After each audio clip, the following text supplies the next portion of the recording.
ಪೊಲೀಸರು ಎಂದರೆ ಸಮಾಜದ ಒಂದು ಭಾಗ. ಪೊಲೀಸರ ಬಗ್ಗೆ ಭಯ ಬೇಡ. ಸಾರ್ವಜನಿಕ ವಲಯದಲ್ಲಿ ಉತ್ತಮ ಭಾವನೆ ಮೂಡಿಸುವ ಕೆಲಸ ವಿದ್ಯಾರ್ಥಿ ದಿಸೆಯಿಂದಲೇ ಆದರೆ ಹೆಚ್ಚು ಪರಿಣಾಮಕಾರಿಯಾಗುತ್ತದೆ.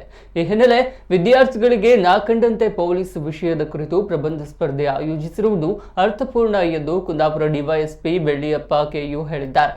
ಮುಖ್ಯ ಅತಿಥಿಯಾಗಿ ಶಾಲಾ ಶಿಕ್ಷಣ ಮತ್ತು ಸಾಕ್ಷರತಾ ಇಲಾಖೆ ಜಿಲ್ಲಾ ವಿದ್ಯಾಗ ಉಪನಿರ್ದೇಶಕ ಗಣಪತಿ, ಉಡುಪಿ ಜಿಲ್ಲಾ ಕಾರ್ಯನಿರತ ಪತ್ರಕರ್ತರ ಸಂಘದ ಅಧ್ಯಕ್ಷ ರಾಜೇಶ್ ಶೆಟ್ಟಿ ಅಲವೂರು ಮತ್ತಿತರರು ಉಪಸ್ಥಿತರಿದ್ದರು.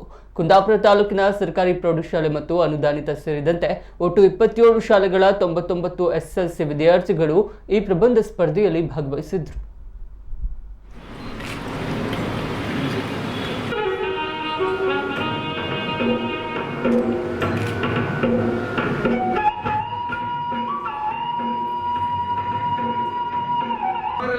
ಅವರಿಗೆ ನೆಮ್ಮದಿಯೇ ಇದ್ದಿದ್ದಂಥ ಪರಿಸ್ಥಿತಿ. ಹಾಗಾಗಿ ಪೊಲೀಸರನ್ನು ದೂರುವುದಲ್ಲ, ಎಲ್ಲಿಯೂ ಕೆಟ್ಟ ಪೊಲೀಸರು ಇರುವುದಿಲ್ಲ. ಅವರನ್ನು ನಾವು ಕೆಟ್ಟ ದೃಷ್ಟಿಯಲ್ಲಿ ನೋಡ್ತೇವೆ ಅಷ್ಟೇ, ಬಿಡಬೇಕು. 30 ದಶಕಗಳಿಂದ ನಾನು ಪೊಲೀಸರನ್ನು ಅತಿ ಸಮೀಪದಲ್ಲಿ ನಾನು ಪತ್ರಕರ್ತನಾಗಿ ನೋಡ್ತಾ ಇದ್ದೇನೆ. ನಾವೆಲ್ಲ ಅವರನ್ನು ಹತ್ತಿರದಿಂದ ನೋಡಿದವರು. ಇಷ್ಟು ಶ್ರಮ ವಹಿಸಿ ಈ ಕಾರ್ಯಕ್ರಮ ಶಿಸ್ತನ್ನೊಟ್ಟಿಗೂ ನಮಗೆ ಸೌಹಾರ್ದಯುತ ಸಂಬಂಧ ಇದೆ. We are going in hand ಅಂತ ನಾನು ಹೇಳಲಿಕ್ಕೆ ಇಷ್ಟಪಡ್ತೇನೆ.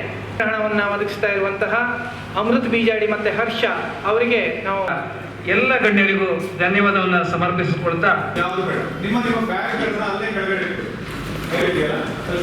ಆರಾಮಾಗಿ ಕೂತ್ಕೊಳ್ಳಿ. ನಿಮ್ಮ ಹತ್ರ ಬೇಡ.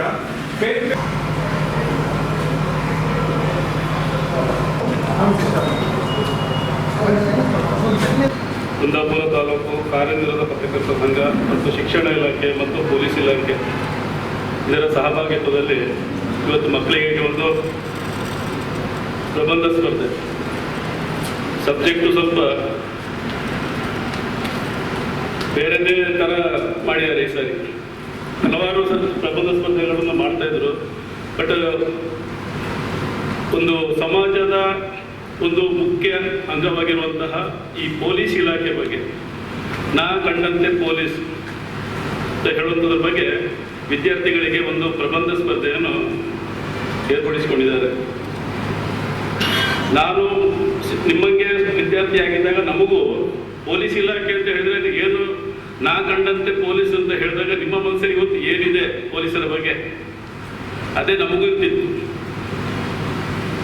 ಇವತ್ತಿನ ಸುಮಾರು ಜನತೆಗೆ ನಾವು ನೋಡ್ತಾ ಇದ್ದೇವೆ. ಇದರಲ್ಲಿ ಸುಮಾರು ಇಷ್ಟು ಮಕ್ಕಳು ಭಾಗವಹಿಸಿದಿರಿ, 100 ಜನ ಮಕ್ಕಳು, ಅಂದಾಜು 100 ಮಕ್ಕಳು ಭಾಗವಹಿಸಿದಿರಿ. ನಿಮ್ಮಲ್ಲಿ ಒಬ್ಬರು ಸಹ ಪೊಲೀಸರೊಂದಿಗೆ ನೇರವಾಗಿ ಸಂಪರ್ಕದಲ್ಲಿರುವವರು, ಎಲ್ಲೋ ಪೊಲೀಸರ ಕುಟುಂಬದವರು ಇರ್ಬೋದು, ಇಲ್ಲ ಪೊಲೀಸ್ ಸ್ಟೇಷನ್ನಲ್ಲಿ ನಿಮಗೆ ನೇರವಾಗಿ ಸಂಪರ್ಕ ಇರೋರು ನಿಮಗೆ ಏನು ಯಾರು ಇರುವುದಿಲ್ಲ. ಮೋಸ್ಟ್ಲಿ ಯಾರು ಪೊಲೀಸ್ ಸ್ಟೇಷನ್ಗೆ ಹೋಗಿರೋದಿಲ್ಲ.